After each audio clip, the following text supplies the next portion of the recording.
Alrighty, how's everybody doing today?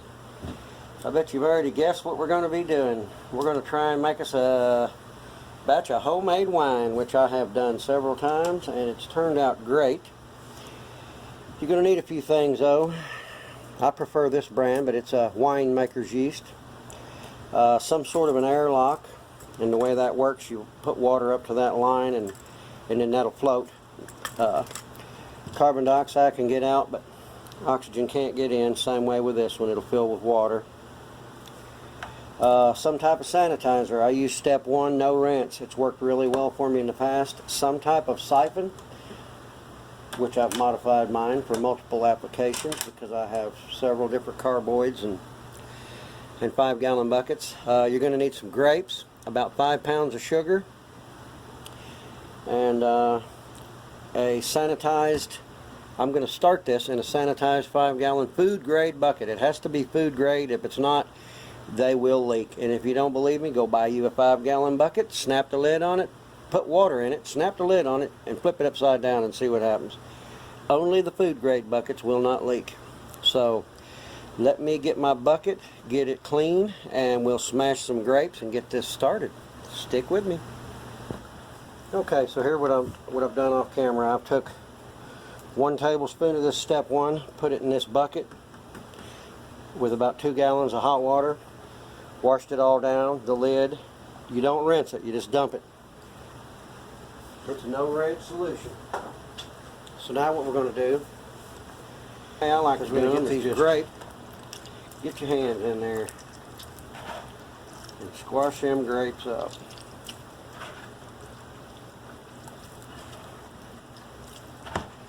Get them nice and juiced.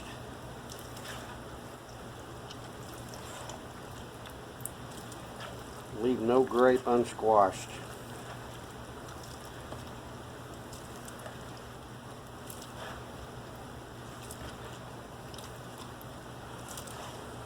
Kind of therapeutic.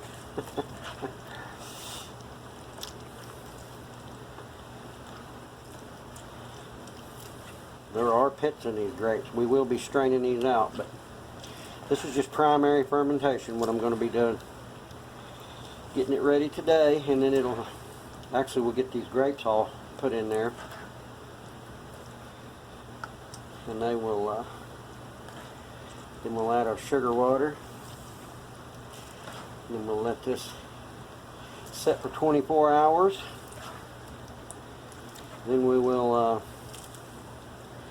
Then we'll be adding our yeast,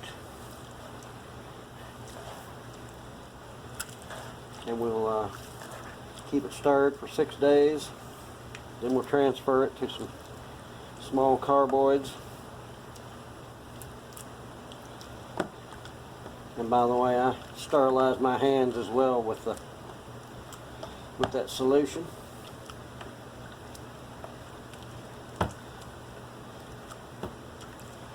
And we will be straining all this out. It'll be nothing but juice when we're done.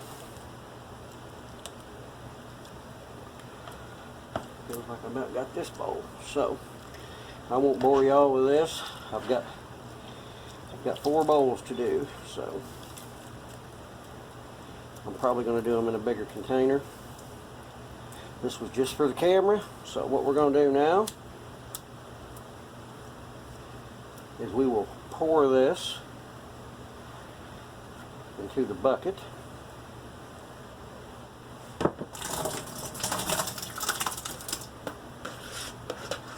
Okay, let me get the rest of my grapes done up and we'll be back. I'm sure y'all get the idea. Okay, what I've done, I've got all my grapes in here. They're all crushed. Snap the lid on this. I went ahead and put an airlock on to keep bacteria out. We're going to let our grapes set for 24 hours. This time tomorrow, we'll add our sugar water and we'll start the primary fermentation, which will happen for 6 days. Then we'll move on from there. Okay guys, as you can see here, we've let our grapes set overnight for 24 hours. And I went and picked a few blackberries. I know some of you are going to say, those are delicious. What are you going to do with those? Let me show you what I'm going to do with them here. I'm going to squish them up. Get all that juice flowing out of them. You would think blackberries and grape wine would not be good, but I would have to beg to differ on that. We have a winery here in our area called Hog Hollow Winery, and one of the best wines, in my opinion, is the Hog Wild, which is the majority of grapes with a small amount of blackberries. And believe it or not, it is really, really, really delicious. I love it. So, we're going to squish these up, add them into the mixture. I'm going to boil my sugar, get it ready, and I'm going to make my yeast starter. And I'll show y'all how I'm going to do all that as quick as we get these berries in there. And that's really not much compared to the amount of grapes in there. So, in we go.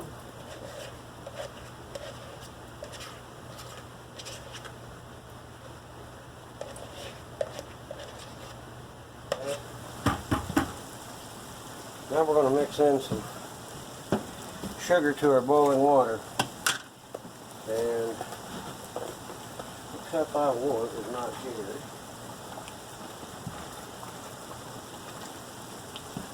Okay guys, so about 2.5 cups equals a pound of sugar. So this is a half cup.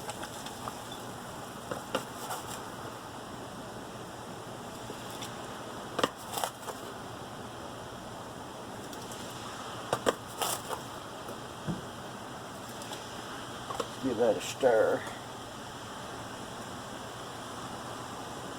We're going to want this sugar completely dissolved.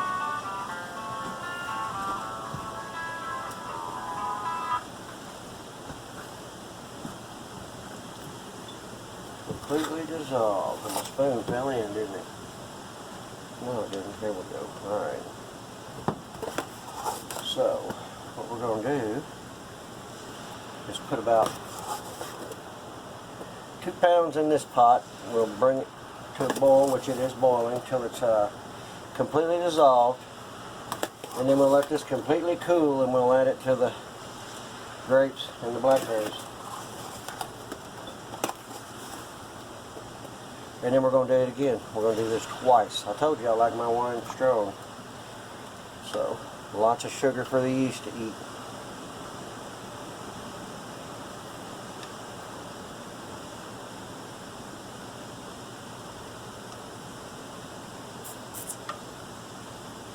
I'll end up with about 4 pounds of sugar in this.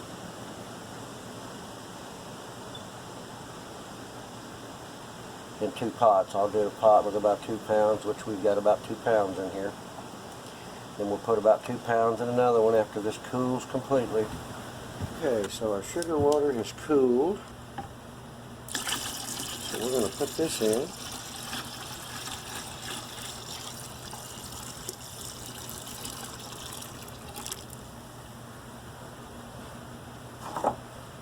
And give that a good stir.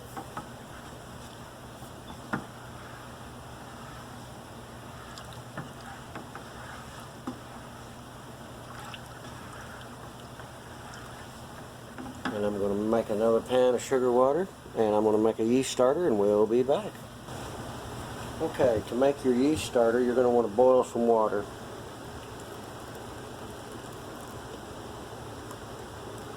That goes good.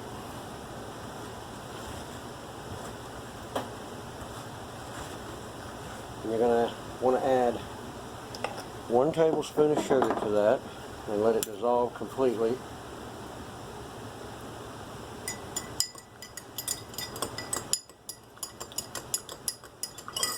We're going to let that cool down. Once it cools down, then we're going to add the yeast. You don't want to add it right now. It's too hot, it'll kill the yeast. Okay, our boiled water has cooled. It has the sugar in it, a tablespoon. And we're going to add some yeast to this to get this started. Mix that in well.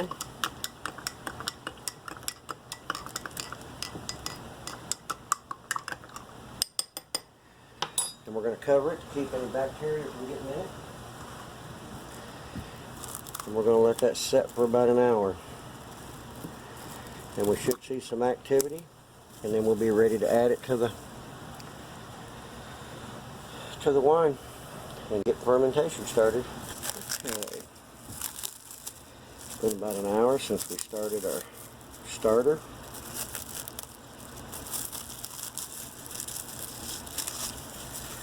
And as you can tell, the yeast is doing what it should do. So let's add that to the mix.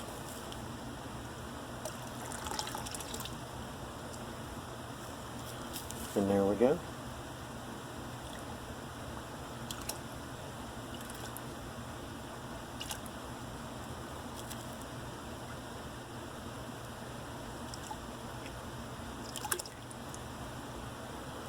There it is.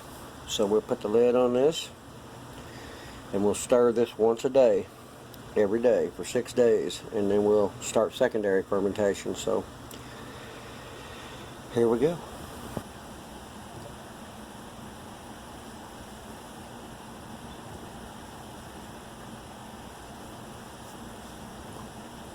That's what we're looking for, fermentation. That's the carbon dioxide escaping as the yeast is eating the sugar, creating alcohol. This is the byproduct. We'll stir it here in a little while. It's not quite been 24 hours. Just thought I'd show that. Pretty cool, huh?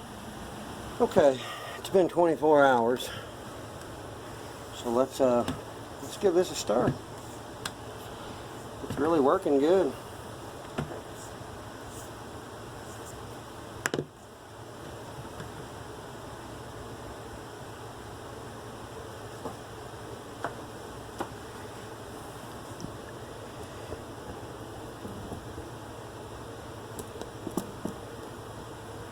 See how all the fruit rose up? We want that down in there. You're going to want to push that down every day. Push it down and stir it. We're going to do this for 6 days. At room temperature is what we keep this at too.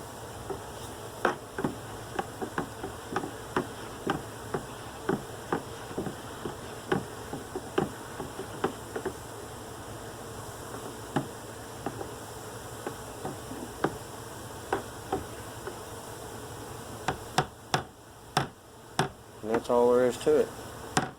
Once a day for 6 days. And then we put our top back on.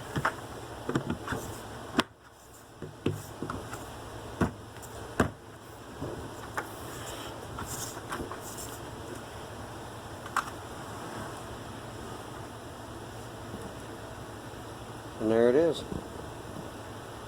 So we'll do this again 5 more days, and then we'll transfer it to secondary fermentation.